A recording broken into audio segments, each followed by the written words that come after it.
you.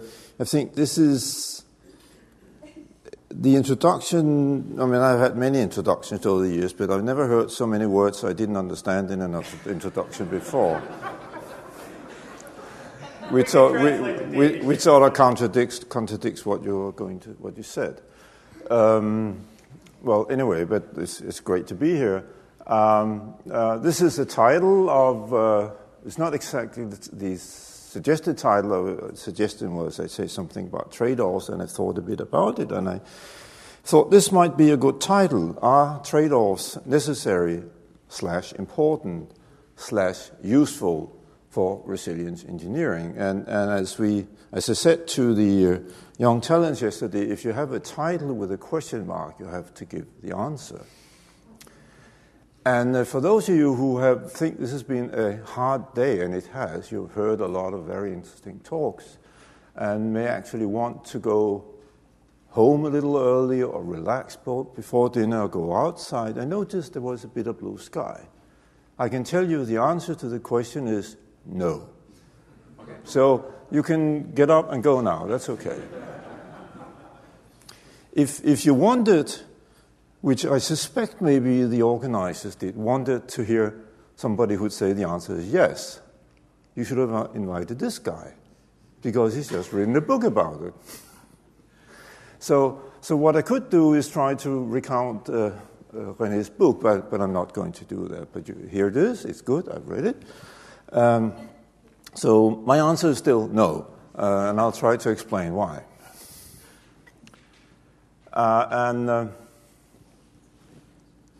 Right. So I know David doesn't really like that, but I tend to prefer to begin with some kind of definition of what I'm talking about. And here's sort of a very generic definition of trade-offs. A trade-off is a situation where the outcome of an action means that one quality or one aspect of something is lost in return for another quality or another aspect being gained. So you give up something to get something. I think that's sort of a very usual definition of what a trade-off is. But there are several types of trade-offs, and that's what I want to talk a little bit about to not just to say no, but really to explain why. I mean, the answer is no.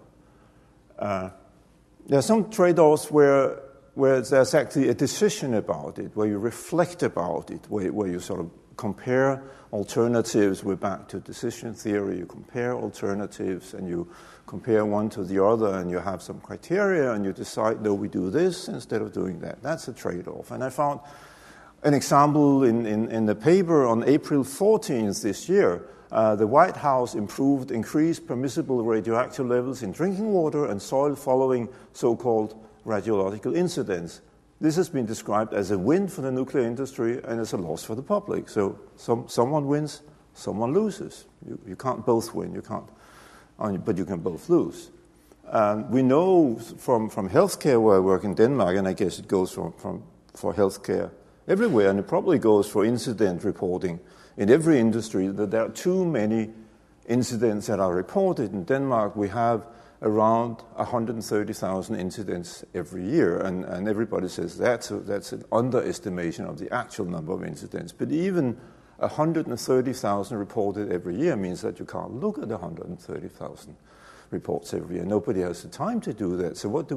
We choose the most serious ones because we believe these are the most important ones, and we forget the rest. That's a trade-off. And I found, interestingly, on the web, there is if you want to look at it, a cigarette smoking risk calculator, which sort of shows you the trade-off, how many days of your life you lose if you smoke. So maybe you should look at it, but it's there anyway. So there you can calculate. I did it actually because in my youth, which is very far back, I did smoke. And the calculator very kindly told me I lost 529 days of life. So maybe I shouldn't even be standing here now. But so the more serious trade-offs, many of you will know this story. It's a very famous story in the automobile industry, in that Ford introduced the car that you see here, the Ford Pinto, In 1971, it was developed.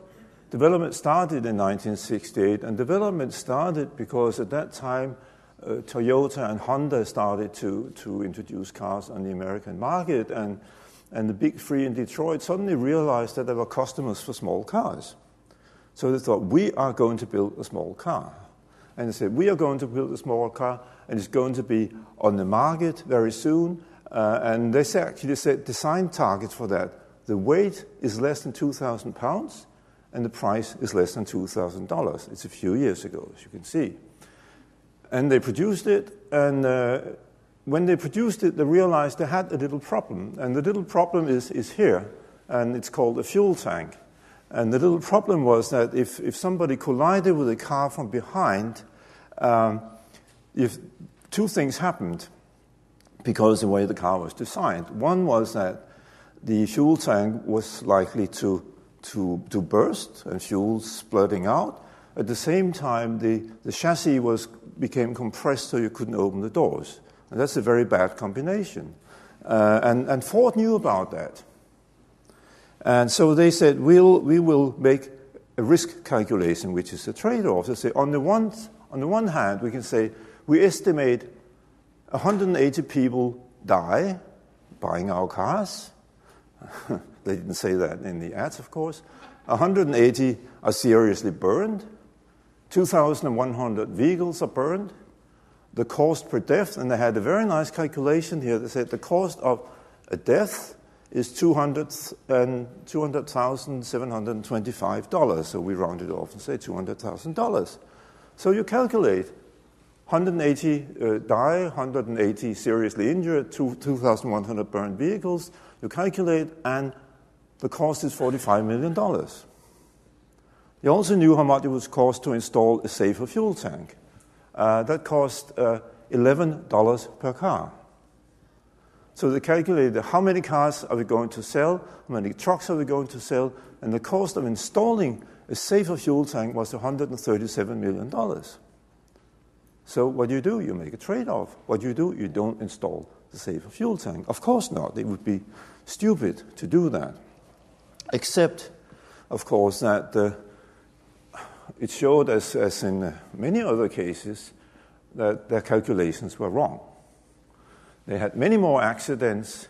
They had many more than 3,000 people actually died in Ford Pintos instead of the number that Ford had calculated, and because of this bad design. And in fact, they had to recall it finally in '78. But before it was finally recalled, even more people died. And to add to the problems, the last case they had in 1978, a jury awarded a victim $128 million in damage. So I mean, their trade-off was completely wrong, and they know that in hindsight, of course. So they've never done it again. Another kind of trade-off is BP. I think BP is probably the company that's most often mentioned when you have safety conferences, but not really for the good things. So I won't go into Macondo here, and I won't go not even into Texas City, but before Texas City, you guys know from Canada, they had a pipeline going from the north through Canada, and the interesting thing is there were actually two parallel pipelines, not sort of side by side, but the same stretch, about 800 miles. One company, Alaska Pipeline Services, which was actually a subsidiary of BP, funny enough, they inspected the pipelines. They had scraper picks, sort of machines that run inside the pipeline, every 2 weeks, smart picks with sensors. Every 3 years, they would go through and check for corrosions. They flew over the line every week. They drove every 3 months, and they walked the entire route every year, and they never had a leak. BP said, well, the risk of corrosion is very low, so we don't need to pick the pipeline. So they were not picked for 8 years and 14 years, respectively. They had sort of spot metal checks that didn't work. They had external ultrasonic spot test, mind you. They didn't walk the pipeline. They sort of checked here and there. And they had a spill. which meant that they were forced by the Department of Trade to shut down in 2006. They found that when they inspected it, that between 70 and 80% of the wall thickness had gone in the pipeline. It was simply corroded from the inside. The loss was 400,000 barrels per day, 2.6% of the U.S. supply, and the total loss was $230 million calculated. Actually, the loss wasn't that great because the oil price went up at the same time. So with a stable oil price, the loss would have been even greater. But we also know what the cost of inspection was. It's $40 million a year. So they made a calculation and said it doesn't pay to inspect. It's a trade-off.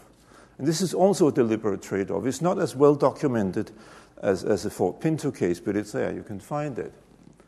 Another one that I know David remembered this very fondly, the Eyjafjallajökull in 2010, where you had this volcano cloud, ash cloud coming up of the volcano. You see it covered most of Europe. And there was, of course, a tremendous loss to the airlines, $200 million per day. There was about somewhere between 150 to 300,000 tons of CO2 per day that came from the volcano, which, by the way, interesting enough, is less than the canceled flights. So, but that's not the trade-off I'm going to talk about here. So those of you who remember that, those of us in Europe will certainly remember that. I mean, I was stuck in Paris there, and I couldn't get back to Nice. So we remember there was, of course, the first response was safety first. There's no compromise on safety. Of course, we close the airspace. We can't take any risks with the ash flying around there. And we closed the airspace for a couple of days. There were some strange conditions because it turned out on April 21st, the airport in Malmö in Sweden was closed because of the ash cloud, whereas the airport in Copenhagen, which is actually 30 kilometers to the west and closer to the volcano, was open. So there may have been some strange wind conditions there that day. But very soon, the authorities and the commission, of course, said safety first, we close, and the airlines started to say yes, but, and they started to calculate the cost. And the result was that they actually invented a third zone. First they had the fly zone and the no-fly zone. And then after a couple of days, they said, well, actually, there is a third zone where the pilots can decide whether they want to fly or not. And that zone covered most of Europe. So in fact, they were allowed to fly again. So here we have a trade-off also. And there were claims that we don't really know where the ash cloud is. And maybe they didn't know where the ash cloud was. But it's a very clear situation, and if you read the statements from the politicians and the leaders and so on, you really see how they struggle to find arguments to support another position because it was untenable. So these are the examples of the deliberate trade-offs and examples of the big deliberate trade-offs that we see that have big consequences. But there are also other trade-offs that I call habitual trade-offs. And these are the trade-offs where we don't make a decision. We don't even notice them. We just do them. They're sort of part of human nature, human psychology. They are part of everyday behavior or our repertoire of actions, the habitual ways of going around doing things. And I've listed some of the more famous ones here just to show there are quite a few. There's Fitts' Law. I'll go through them very quickly. From 1951, the speed-accuracy trade-off in psychology. There's this Simon's bounded rationality. There's the satisficing theory from 1955, or even some will say there are some inklings of it from the 1940s. There's the idea of modeling through by Charles Lindblom from 1959. There's in those who have worked with driving and driving safety with the Wiles theory of risk homeostasis from 1982, and then I thought I wouldn't now have a chance to mention my own piece on the efficiency thoroughness trade-off from 2009. So just to give you an idea about these, because this is Fitts' Law, and it basically says that there's a trade-off.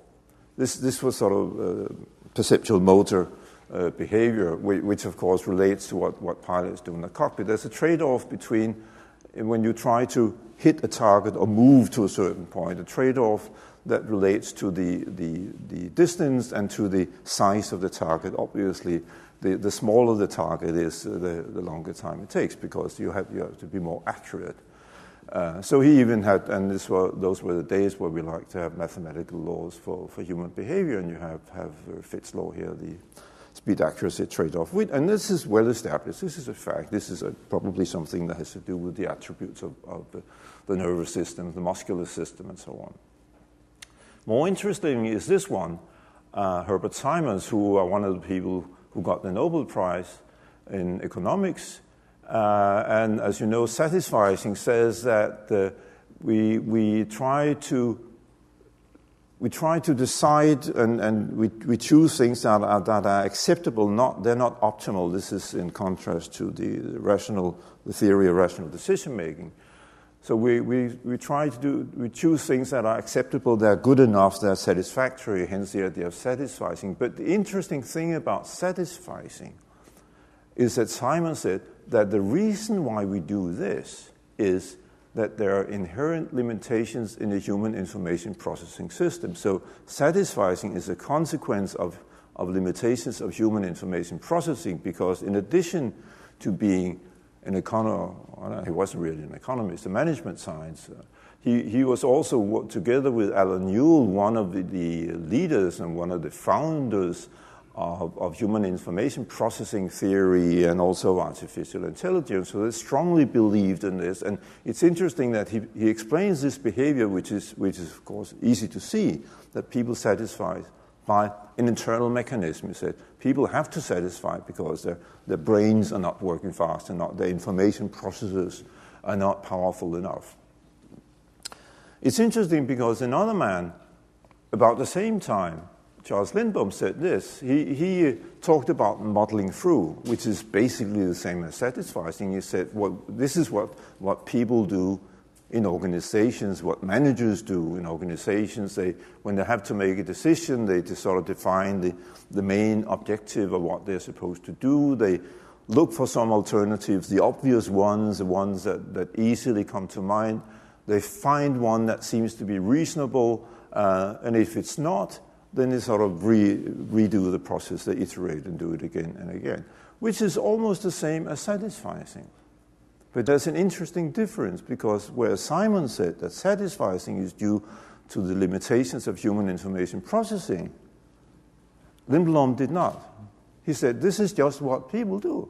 And he said, and I love the quote, he said, rational decision-making is absurd as an approach to policy when the time and money that can be allocated to a policy problem is limited, as is always the case. So here he says, we have to make the trade-off. We don't have enough time, we don't have enough money, we don't have enough resources to find the best solution. So we are trading off, we are irrational, we are satisficing, not because of internal conditions, of human information processing limitations, but because of external conditions, which I think is much more in line with what we're saying today.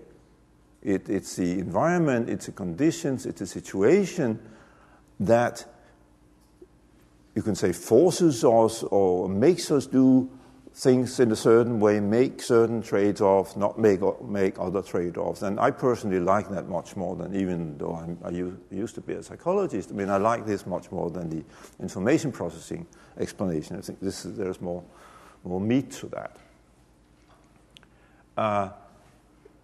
In those days, in the 50s, 60s, of course, because people started to use the information metaphor and talk about information processing and bits and channel capacity and so on.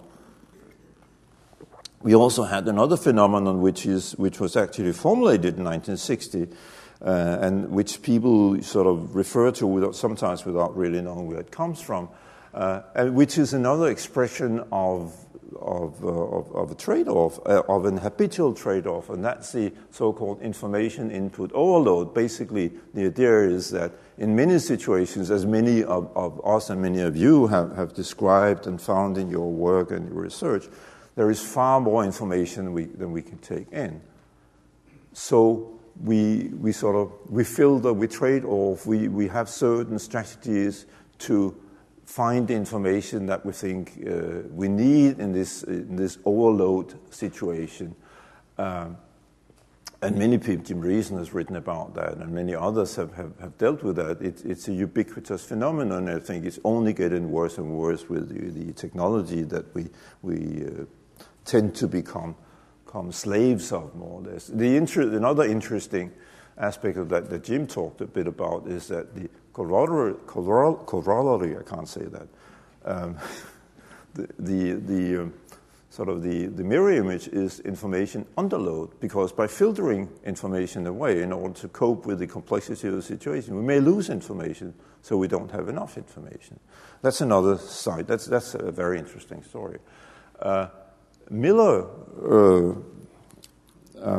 not G.A. Miller, but I forget his name, James Greer Miller, in 1960, who wrote about this. So it's 1960, it's 50 years ago and a bit more. And he outlined some very interesting strategies, which in a sense are trade-off strategies when there's too much information.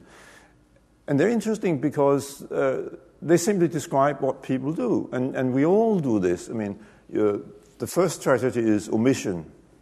You sort of let some of it fly by. Second strategy is you reduce the precision by which you look at things. You put them into categories, important or unimportant. Third strategy is sort of the optimistic one, queuing. You say, okay, I'll put it here on hold here, and this afternoon or tomorrow I'll get more time, and then I'll deal with it. We all know what happens when you do that. Then you have filtering, then you start to cut categories, then you have parallelization, you have decentralization, and the final strategy, which people sometimes use, is escape. Just leave the situation, let it be, let the mess be there, and let somebody else deal with it. So, but again, I don't want to go into this. I just want to mention them as an example of trade-offs that we make without making any decisions about that we want to do it, we want to omit something, or we want to filter, or we want to cut categories. We do it habitually because we have learned that this kind of solution, this kind of strategy works in the situations that we are in. Finally, in this case of the habitual trade-offs, the Eto, I don't need to explain the Eto here. I assume it's basically the idea that we can describe what people do in their daily work as if, and I underline that, as if they made a trade-off between efficiency and thoroughness. This is not a claim that they make a trade-off between efficiency and thoroughness, but it says that it's useful to describe it as if they did, because it enables us to see things and to get a more compact and a more manageable description of the work they do. And the efficiency, of course, is being able to do things, of being ready in time, or having sufficient quality in the results, meeting demands, and so on. And thoroughness is doing the right thing, doing it in the right way, doing it at the right time, not creating too many disturbances, and so on and so forth. And the examples, the Eto strategies that I've written about, and you can recognize, because again, just like the responses to information input overload, this is just what we know people do. If you look at yourself, or if you look at what other people do, these are the sort of the rules of thumb that they use when they decide to do something and not do something else. They say it looks fine, it's not really important, it's normally okay. It's been checked by somebody else, I can't remember how to do it, we always do it in this way, and so on and so forth. We do it all the time. I found a delightful example of that in Heinrich's book from 1931. It's actually, apart from the domino theory and the sort of the early versions of the pyramid model and other things that we don't like today, it's full of very good examples. If you read through it, it's actually well worth reading through. Not the theory, but the examples. And he had this wonderful example And I mean, this is a book that's written in 1931, and this is a trade-off, if there ever was one. The example is very simple. Descriptions are very short. A mill employee slipped and fell on a wet floor and fractured his kneecap. But here comes the point. For more than 6 years, it had been the practice to wet down too great an area of floor space at one time and to delay unnecessarily the process of wiping up. So the guys who were going to clean the floor, wash the floor, they sort of slashed water all over it and didn't dry it because it took too long. Because eventually it's going to dry. It's going to evaporate. It's going to be dry. For 6 years, people got used to it. They actually say slipping on the part of one or more employee was a daily occurrence. They knew that. So they were more careful when they passed. Until one day somebody was in a hurry or for some other reason, he ran and he fell and he fractured his kneecap. But this is a trade-off on many levels, even on the top level, or on the level of the management of this work, because they accept this, they tolerate it. It's a trade-off on the people who do it because they could probably make their work a lot easier. It's a trade-off of the people who work there because they know, you just have to walk a little more slowly. It's almost a speed-accuracy trade-off in a different sense. So I thought that's really a nice example. And of course, if you want a bigger and more complicated example, we have this one, which is also a very beautiful case. This happened almost 10 years ago in Sweden, that there is a ferry, Stena Nautica, on its way to Gothenburg. Or it was in the Kattegat anyway. It ended up in Varberg, I remember.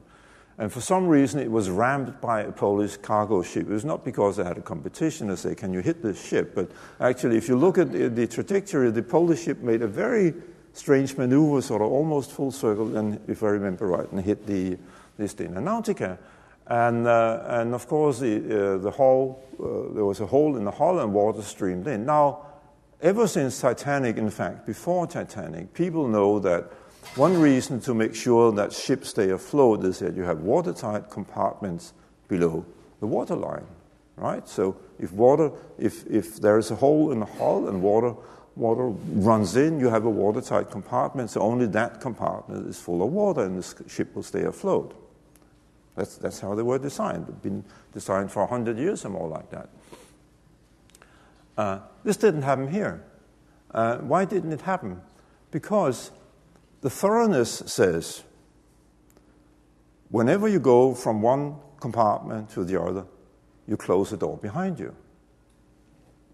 So if you move from one end of the ship to the other, you go through, you open the door, you go in, you close the door, you go 10 meters, you open the next door, close the door, and so on and so forth, and then you go back again.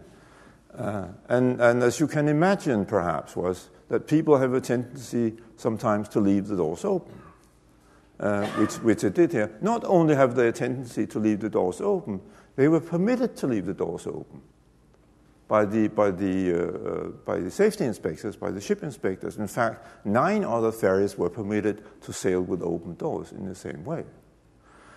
And then you can think, is that a trade-off by the inspector, by the inspectorate, how they did their inspection? It turns out there was a very interesting feature here, which is probably why they had this permission, because there was a fail-safe system. There was a backup system. Because the captain could, on the bridge, if there was an alarm that water entered the rooms, he could press a button and the doors would close automatically. So, of course, if that's the case, you can sail with open doors. You're still safe. The problem was that the cables the electrical cables that gave the signals for the closed door were on the floor and not on the ceiling. So what happens when you get water in the compartments? You have a short circuit in the cables, so the system doesn't work. And then you can speculate, why were they on the floor and not in the ceiling? I could imagine that the people who put it there thought it's easier to put the cable, tape the cables to the floor than to stand on the ladder and put them on the ceiling, and it worked for a while anyway. So again, this is a trade-off situation. So and I think in all cases here, the trade-off was not deliberate in the sense that they calculated that, but they simply did that out of habit, out of custom, this is the established way of working. we have, of course, in safety, we have more principal types of trade-off, and the most famous one is the type of trade-off you see in the risk matrix, because that is really in a kind of institutionalized trade-off. You look at what can happen, and you look at it in terms of the likelihood or the probability, and you look at it in terms of severity, or the scope of damage, and they fall into certain categories here, and you take the ones that happen most frequently and are most serious, you do something about. So the ones that are colored red here are the ones that you do something about. The ones that are colored sort of orange, dark orange, or light orange, you maybe do something about. And the ones that are yellow here, or sometimes green, depending on how you color the matrix, you don't do anything about. Not because they're not important, but because they're not so important that you have to do something about it. It's a trade-off. And those of you who have worked in practice with this, or seen people working in practice with this, will know that because the colors of the cells are fixed, or the priority of the cells are given, you have to do something if it's in the red-colored cells. I have actually seen people, when they make the estimates, sort of debate and say, oh, well, maybe it doesn't happen that often. So it's not really that important, or the consequences aren't that big, so they move it down to the other cells so they don't have to deal with it. So that's another kind of trade-off. But the matrix itself is an expression of a trade-off, and it's an institutionalized trade-off. The organization says, this is okay to trade off here. You do this, you have to do this, you don't have to do that. So it's accepted, and I don't know how much thought actually is behind it. I mean, it's a convenient way of describing it. We have another kind of institutionalized trade-off, and this is the as low as reasonably practicable diagram or thinking, which basically says that you have, when you measure risk or measure the cost of outcomes, you have things that are atop, that are intolerable. You have to do something about them. You can't live with them. These are risks that we cannot afford, that we will never allow in our system, some people say. And at the bottom you have things that are broadly acceptable. Yeah, we would be nice if they weren't there, but they are there, and we can live with them. It's not too bad. I mean, we can. It's okay. It's probably safe to do that. And then you have the region in the middle, and the point here of this, first of all, this lowest reasonable practicable, is itself an institutionalized trade-off, and I think it was introduced in the coal mine industry in the UK in 1940s, 50s or so. I haven't actually been able to trace the first mentioning of it. But what happens, of course, is that people make sort of the boundaries. That's why I've put the arrows in there. The boundaries are flexible. What is acceptable? What is unacceptable? It depends on the situation, it depends on the economic situation, the political situation, the people, the company, the type of activity, and so on. It's a real rubber band. It's like measuring something with elastic and see how far it goes. So, but it's interesting that this is accepted. I mean, this is an accepted way of doing safety. What's behind this is actually this risk matrix, which we have from Blaise Pascal. I think he was one of the first who sort of wrote about it. And you can look at this decision, and you can look at the trade-offs, the institutionalized trade-off in this way, that you have two decision alternatives. You either, is there a laser pointer here? Yes, there's a dot here. But you can't see that. You either invest in safety, you invest in risk reduction, or you don't invest in risk reduction, right? These are the choices. You either do, like, take the Ford Pinto case. You either improve the fuel tank or you don't improve the fuel tank. If you have no accidents, and this is how they calculate, then improving the fuel tank is an unnecessary cost. And nobody likes you if you have unnecessary cost. If you have an accident, then it was a justified investment, and you are praised. If you don't invest, and you have no accidents, then you have a justified saving, and people are very happy. If you don't invest, and you have accidents, then it's bad luck or bad judgment, depending on where you are in the organizational hierarchy. And of course, all this depends on what's the probability of having an accident or not having an accident. I'm not saying that people do that deliberately. I don't think many people actually do that. But I'm saying that this is what you find behind both the risk matrix and the ALARP. This is the institutionalized approach to trade-offs that we find in safety. There's another way we institutionalize it, and that's by looking for explanations or myths, as they've been called sometimes. Sort of we make a trade-off when we try to explain why things go wrong. And safety, of course, is about things going wrong, as we all know. And we want to understand why things go wrong, and we want to have an explanation of it. And usually we are very happy to settle for a simple explanation. I'll just take two of the most common types of explanations that we have, and I think they've all been alluded to, both during yesterday and today. Certainly, human error is, I know that some people will sort of, when I say human error, but let that fly for a moment. We see that everywhere. FAA in 2001, more than 70% of all crashes of scheduled commercial aircraft are caused directly by controlled flight into the rain. Sudden stock crashes usually caused by human error. Well, I'm willing to buy that. Human error accounts for 2011 for 90% of road accidents, or some people even more precise say 90.3% of crashes involve human error, and so on. So you can easily find that. You can just read the papers or the journals or even conference calls. And I saw a conference call a couple of years ago from the Middle East. And they sort of proudly announced that we have realized there's an important factor that influences accidents in the construction industry, and that's human error. That was sort of a real revelation. I didn't go. Another one, our good friend, is safety culture. And again, in safety culture, we don't have percentages of how many accidents are due to safety culture. Haven't seen anybody actually trying the luck on that.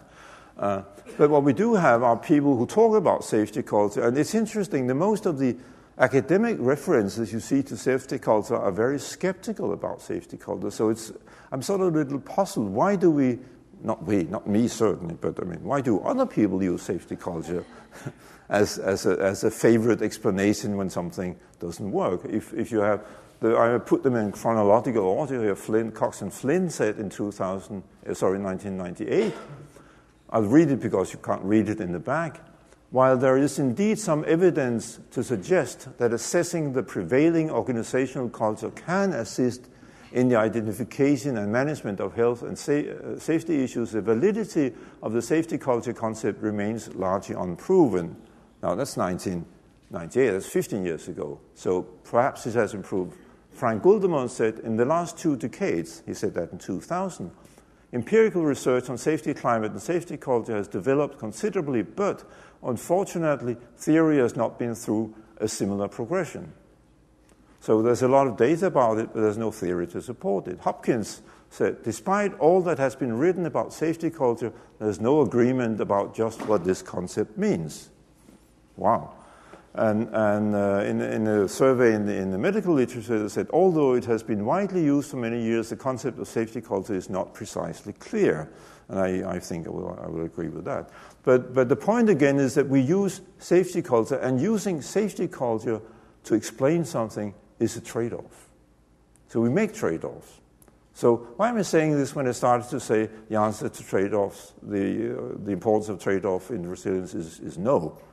What am I doing? Well, this is what I'm doing, because if we look then at resilience engineering and look at it from the point of view of these 4 abilities that somebody suggested some years ago, you can say, well, there's the ability to respond. That includes making trade-offs, obviously. There's a trade-off about when to respond, how to respond, when to stop the response, and so on. But my argument is that the ability to respond is important for resilience engineering. The ability to make these trade-offs is not. That's a subsidiary concept. It's incidental to the ability to respond. It doesn't explain what resilience is. The ability to respond can help make us understand what resilience is. The ability to make the trade-offs cannot. The same goes for the ability to monitor. That includes trade-offs when we do monitoring or plan monitoring, and the choice of what indicators to use when we monitor. Information overload comes in here again and again. The ability to monitor is essential for the ability for whether an organization or system is resilient or not, but the trade-offs are incidental to that. They don't explain the ability to monitor. The same goes for the ability to learn. The trade-offs, again, are what to learn, how to learn, when to learn, how to maintain what you've learned, and so on and so forth. And again, learning is important. The ability to learn is important, but the trade-offs are incidental to the ability to learn. And finally, the ability to anticipate also includes, everything includes trade-offs. That's my point. Everything includes trade-offs. It's ubiquitous on a habitual level, on the explicit level. But because it's ubiquitous, it is not useful to understand resilience as such. It's everywhere. And because it's everywhere, it's still important, but it's not useful as an explanatory concept. If you take resilience engineering and look at trade-offs, and then look at the trade-offs that we make, not as when we do our daily work and so on, as we model through or drive in the traffic or cook or whatever, but as scientists, as researchers, as experts, as young talents or old farts. The trade-offs, we make the trade-offs all the time, but we should realize that making a trade-off, or sort of using the trade-offs, is making a trade-off. When we use the term trade-off, we make a trade-off. We simplify the description. We say, oh, this is because of a trade-off. And then we don't have to describe anything else, as if that explained anything at all. My contention here is that it doesn't explain anything at all, and therefore we should be very careful about using it. If you look at the way that we use trade-offs, then we can actually see we have trade-offs that are descriptive, that are honest enough to say, well, they simply describe the shorthand description for what people do. You have modeling through, you have ethos, you have safety culture, you have complexity. They don't explain anything, they just describe. And they're useful, they're handy as descriptions. It makes it possible to shorten the descriptions, to be more efficient in communication and so on. And that, of course, is a benefit. I'm not saying we should use them when we do use them. But we should just be careful about when we use them. We should be careful about the trade-offs we make when we use trade-off as an explanation, whether we call it a trade-off or modeling through or so on. Then you have the trade-offs that explain, that claim that actually explain what happens, like the speed-accuracy trade-off, and I'm willing to grant that. Satisfying, of course, human error, situation awareness, organizational failure, risk homeostasis, and so on. The people who propose these say this actually explains why people do so and so on. I'm very doubtful about that. So my point is that we should be very careful about using trade-offs, and in particular, and I'm sorry, my sincere apologies to the organizers of this conference. If we want to use trade-offs to explain resilience engineering, that is in itself a trade-off of thoroughness for efficiency, for expediency of communication, which I believe loses more than it gains. So my advice would be don't use it. Now I said trade-offs are ubiquitous, they're everywhere, and you can't escape them. There is one exception though. This is participation in the family meeting in September this year. That's not a trade-off. It's in a wonderful place. There are a lot of clever people there. It's a fantastic event. The beer in Munich is out of this world. You get experience, and it's very inexpensive, and you can find more information there on www.functionalresonance.com. So, thank you very much for your attention.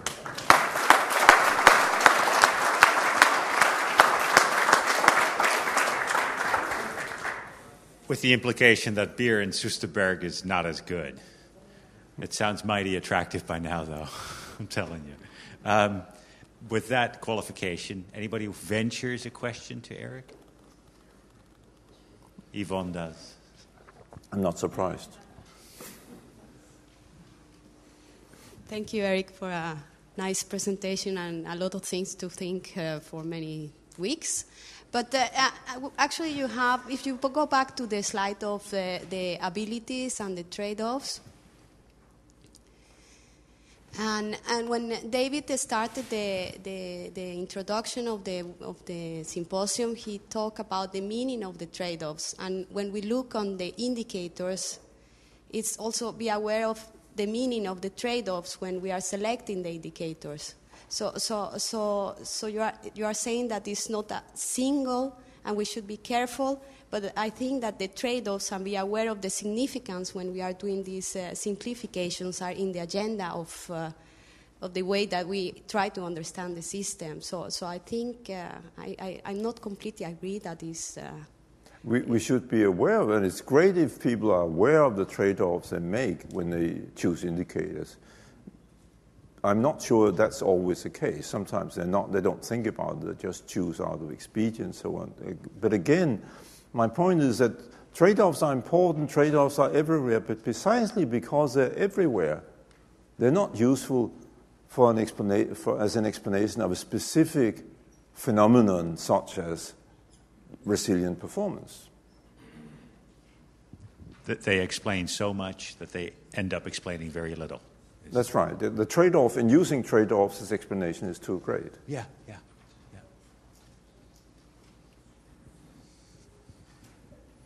That was a trade-off, of course.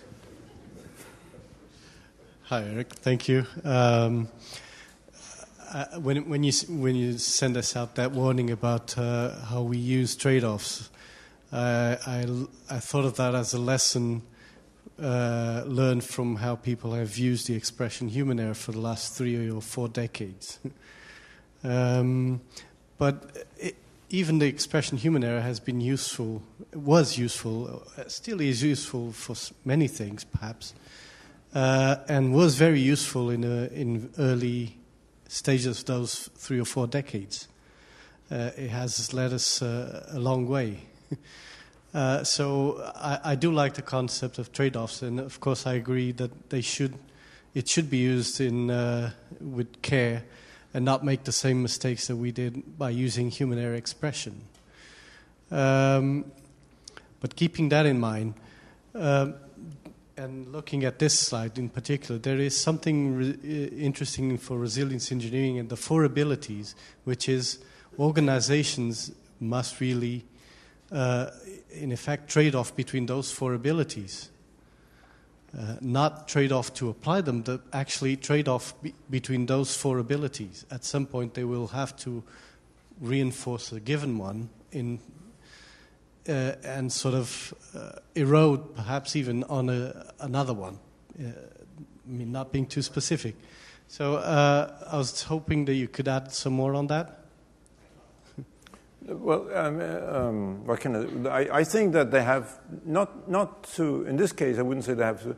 They shouldn't trade off between them in a sense that you choose one rather than the other. They should achieve a mixture of them, a proper mixture, a proper balance, a proper weighing of them. You can describe that as trade-off also. I mean, I'm a great proponent. I mean, a great fan of trade-offs because they're extremely useful as an academic or a scientist or whatever. And human error, using human error is very. I'm not saying apart from the concept itself and the doubtful validity of the concept, but using it can be very effective, very efficient. I mean, you reach people and you can establish a rapport, an understanding, a shared understanding. Oh, yeah, no, Sitch is cringing, but I'll tell you about Jim's book later. His latest book. You haven't seen it yet. I have. No, you haven't. I've heard about it. Yeah. Yeah, it's not published yet. No, but I have my channels. Okay, you have a channel. Okay, sorry.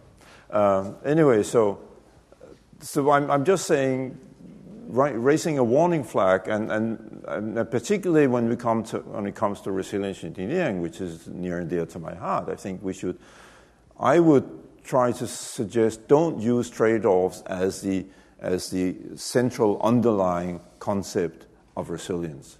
That is a mistake, I would say. Let's do one more question, if there is one, on that There's one up here. warning of epistemological caution. What do you think of the statement, trade-off is a simplification that blocks us from looking more thoroughly at problems? No, it sounds reasonable enough. They are simplifications, and as with all simplifications, if we don't realize that we make them, and we have to make them, we have to use simplifications, but we should realize that we do it, and the danger is if we don't realize that we do it, then we become blind to the limitations that the simplifications impose on us, and that's sort of the main point here, really. By all means, use trade-offs, but realize that you use them. I think Erik has lived up to all of the promises I made in my introduction, even though he didn't understand the words I used, except for one, which is he's actually answered the title he raised, which is something that's worth an applause. Oh, thank you.